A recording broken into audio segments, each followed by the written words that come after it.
Kasi ako people pleaser ako. I'm good when it comes to reading body language, facial expression. I'm very good kasi growing up, hindi rin ma-express yung parents ko, yung family namin.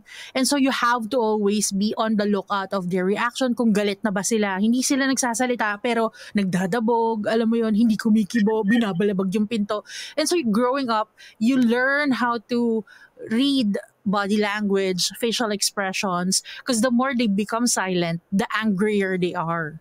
So ako, Yun ang nakakatakot ako. yeah, that's why I learned that. Kaya parang, samantalang yung mga ibang kakilala ko, di siya kumikibo, di hayaan mo lang, baka he or she is having a bad day. Pero ako parang, pag ako yun, hala, anong nangyari? Masyado ako may pakialam, parang ganun. It's backfiring. And so, diba, parang minsan kasi it's not your business eh. Love natin sila eh. Sabihin niyo sa amin kung anong kailangan namin gawin. Mga people pleaser, oh my gosh. Yun talaga, no? Kita ko talaga kung sino yung gustong ayusin ang lahat. Ganon. Ganon na ganon, di ba? Yung parang, sabihin mo sa akin kung dapat kong gawin. Yung pala, they just need time for themselves. Papagod ako sa usapan natin.